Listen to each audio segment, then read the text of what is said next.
Hey, you. Yeah, you, the one that's listening to this podcast. Did you know that you can find the Messengers of Hope Mission podcast on Apple Podcast, Amazon Music, Spotify, and soon to be YouTube podcast? Well, you can. Check it out, like it, and share it with your friends.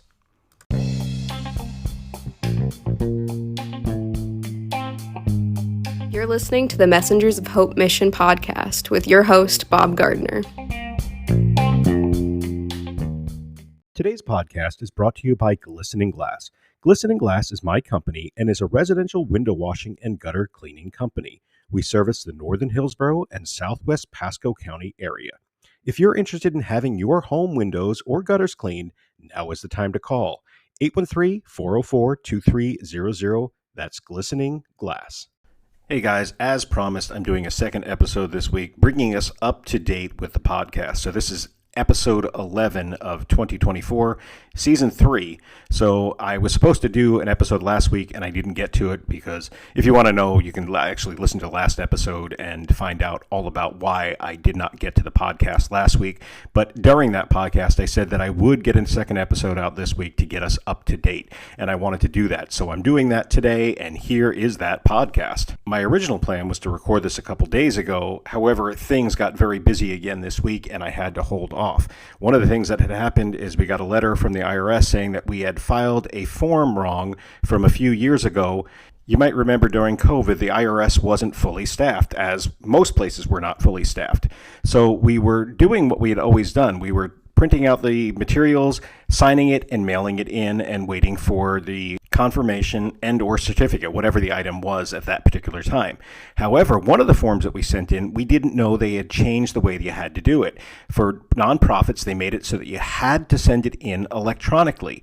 We didn't know that. Our accountant didn't know that. So over the process of the last couple months, I've been working on getting everything up to date, fixing all the errors that were done that way, which were only a couple. But one of them that was done that way was a 990 form, and we had gotten a letter from the IRS saying that we had to pay late fees because of that. Well, I reached out to the IRS because there's a program for nonprofits that you can go and ask for forgiveness for this, and they will either forgive the entire amount or a portion of the amount.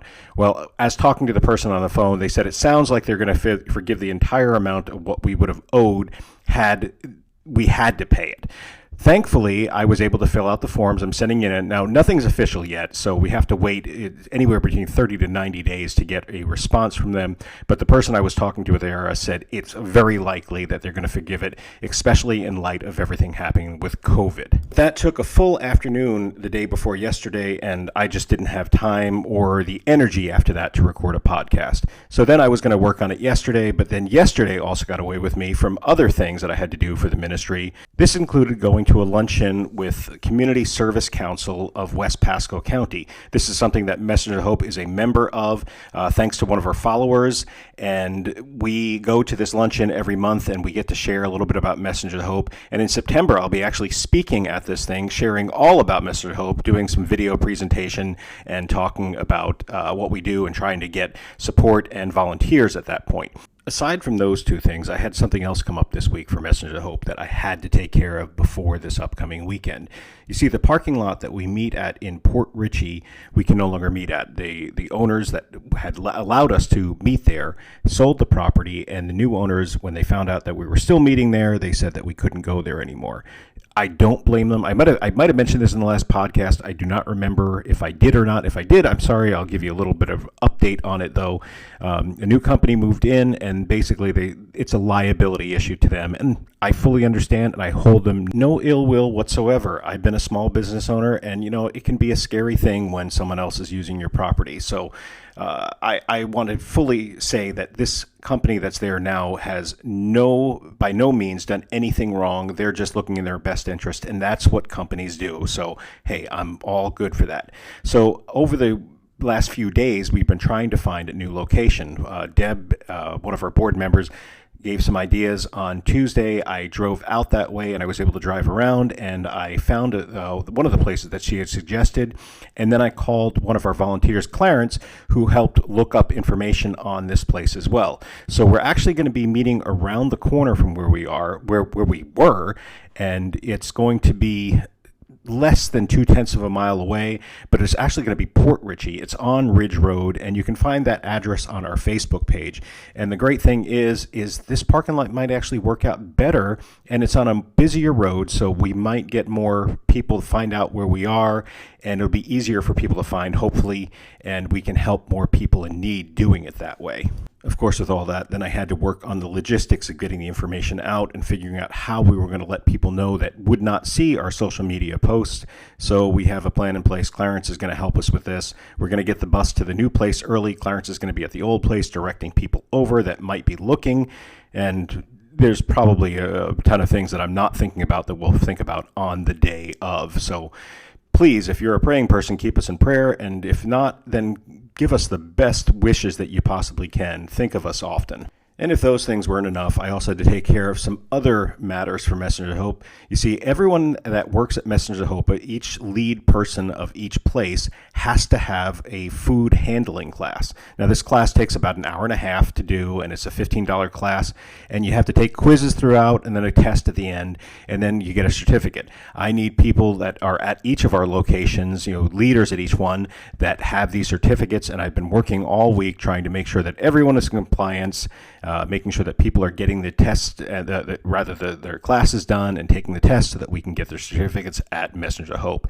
Deb and I both have it, and going forward, we're trying to get more of our volunteers to have this so that we can put them up so that it shows that we're in complete compliance. Now, my understanding is that we have to have one at every different location, and we have to have at least 2 at our main headquarters, which we have 2, but my goal is to get one, get all of our volunteers that are at the headquarters to have one, that all the regular volunteers, that is, to have one there so that everyone is in compliance and that there's never any question that we're doing things the right way with food handling. Really, the funny thing about this course is it's an hour and a half long, and the vast majority of it is about restaurants and the way you cook food and how you store cooked food and how you store raw food and all that.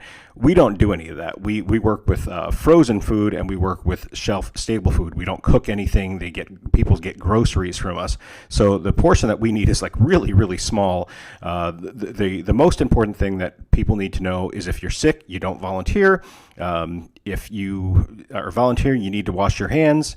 Obviously, if you use the bathroom, you got to wash your hands again.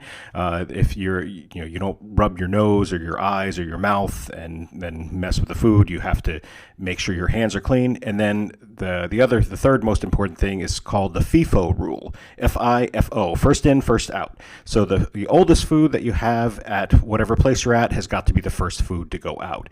So we have taken steps this year to make sure that that is happening. We're actually registering things and tracking things better than we ever have before. Now, we've always done a good job, but this year we've come up with new ways of doing it that are making it more efficient and easier for us to keep track of so that we always get the oldest food out and keep the food as fresh as possible. So that was my week in review. And again, just like the last episode, this is not what I had planned on talking about. So far, I've had so much happening that, my mind is awash with all this stuff and just constantly thinking about these things. So when I'm thinking about it, I just got to get it off of my mind and share it with people. So today, you guys were my sounding board yet again, and I thank you for that. Now, I'm going to cut this episode short because this is the second episode this week, and I will come back because this weekend we're going to be having our pantries at 4 different locations, and I hope to have a report for each one of those next week. And by the way, I have not forgotten about the Boy Scouts and the Cub Scouts. I have not forgotten about them. I'm still trying to get an interview set up so that we can have them come on and explain what they did and share a little bit about the food drive and the anecdotal stories that they will have. Well, guys, thanks for listening. Please listen to the whole podcast. Listen to the stuff before and after the main body of the podcast, because that stuff changes from time to time, and there's important information in there. And please, please, please, like and subscribe, and please share this with your friends. Anyone that's interested in a podcast, these podcasts are short, and it's so important to get this information out there. The more people that listen, the more people that like it, the more people that share it, the broader the audience it goes to, which makes the podcast more valuable for people that may be sponsoring. And we want to make sure that our sponsors get value in what they're giving for. So thank you for listening. Please like and subscribe, and I'll catch you next time. I'd like to take a minute or two and talk about some of the needs that Messenger of Hope Mission has. If you listen to our podcast, you've heard some of these needs before, but I want to talk about them again and kind of bring them back into the forefront of your mind. Heard me talk about this one before. We need more chest freezers. We actually had another one go down on us, so it stopped working, and we had to get rid of that food. Thankfully, there wasn't a whole lot in that one. It was mostly empty, but we still had to get rid of what was in there, and we have another one that's kind of working intermittently. We need chest freezers, and we need some big ones. I'm talking like the 14 to 24 cubic foot freezers, or we could use a walk-in freezer. Maybe you have some kind of connection that you can help us with that, or maybe you want to make a nice big donation to Messengers of Hope so that we could get one. You can reach out to us and we'll be happy to talk to you about that. The next thing that we need, you know that I've talked about before, is we need a forklift. Right now what we're doing is we're loading things by hand. So one person on a ladder, one person on a shelf, one person on the floor, and we're handing things up, which depending on how heavy the items is, could take quite a while to get things on the shelf. And our shelves are 12 foot high in the air, so it can be a difficult and sometimes even a dangerous process doing this. If we had a forklift, we could put things on a pallet, shrink wrap it, and put it up on the shelf in just a matter of minutes and be safe at the same time. No one on a ladder, no one sitting on the shelf. Everyone would be safe and we'd have everything done. And although I have a grocery list of things that we need, there's one more thing I want to talk about right now, and we are looking for a trailer, a tow-behind trailer that we can actually do pickups with. Now, we want something that has 4 wheels and is at least 14 foot long and at least 7 to 8 foot wide so that we can fit at least 2 rows of pallets in it. We do a lot of pickups, and right now the trailer that we're using is kind of old, and you know what? It makes it difficult on the person that loans us his trailer because he has to empty it every time that we have to do a pickup. So we could really use a trailer or a box truck. A box truck would be another great thing that we could get. That would be so beneficial to what we do. And if we had a forklift, like I mentioned earlier, it would be very quickly to load and unload a box truck. Mind is racing with the possibilities, and my back is saying, yes, please do that right away. Right now, those are our 3 biggest needs at Messenger of Hope, so if you have a way of helping us or know somebody that can, please reach out to us today. Okay, we've reached the point in the podcast where I get to make an appeal to you, the listener. Messengers of Hope is in need of volunteers to come work with us, not only at our various food pantries, but also at our warehouse in Odessa, Florida. We have all types of jobs for all types of people, everything from light cleaning to heavy stacking of boxes and sorting of food. Now, maybe you're listening and you're saying, hey, Bob, I don't live local and it would take way too long for me to get onto a plane and fly there to come work for an afternoon. That's okay. I've got a plan for you as well. You can go to our Facebook page and find links for our payment portals. We have both Venmo and PayPal, and you can make a donation to Messengers of Hope that way. Still not enough? You can find our address and mail us a check, and we'll be happy to take that. Messengers of Hope is a registered 501c3 nonprofit, so any donations you make is 100% tax deductible.